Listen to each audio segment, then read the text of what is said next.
and welcome to this edition of Ask Dr. Robyn. I'm Dr. Robyn Silverman, Child and Teen Development Specialist and the creator of the Powerful Words Character System.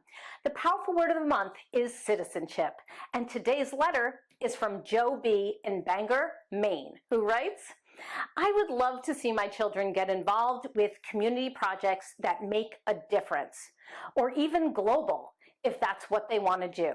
How can I help light this fire?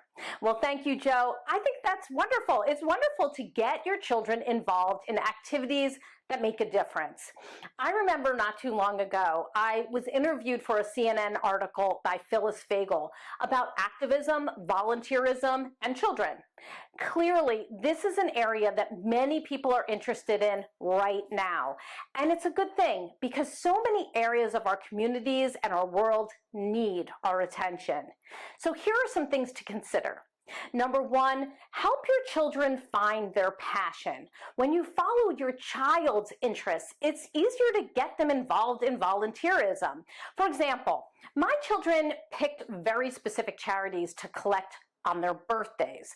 They were organizations related to their interests, whether it was collecting pajamas for kids in foster care. My kids were adopted, so helping kids in foster care felt really important to them, or asking friends to bring pet food for local animal shelters. My kids love animals, or sports equipment for kids who didn't have any, especially when both my kids were involved with baseball or softball or soccer.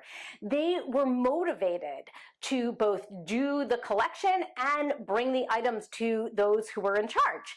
So see what your kids are really interested in. Number two, share inspiring true life stories. Pay attention to areas of the community, human rights, or environmental needs that your kids discuss. Show them other young people who did something about it. Many of us have heard about Alex's lemonade stand, but did you know that Alex, at age 4, held her first childhood cancer fundraiser in her front yard and raised over $2,000. By the time of her death in 2004, Alex had raised $1 million, and her legacy lives on and on. Number three, allow them to see change. During a collection, participating in a walk, doing a bake sale, kids see that their actions are important, but it can feel a little removed. You can go the extra step and talk to them about how they will impact those in need. But if you can, have your kids meet those in charge of the effort. Bring the collection to those who will be using it. For example, my kids would deliver the boxes of goods to the animal shelter, to the women's shelter, or the homeless shelter, and talk to the volunteers to understand their impact. Speaking directly to those who are working in these charities can make important connections that can let our children know that their contributions are helping real people, and they're also helping the helpers help real people. So that's all for this edition of Ask Dr. Robyn. Please continue to send in your questions, and they may be featured next time. In the meantime, I hope you make it a very powerful month. Thank you, everyone.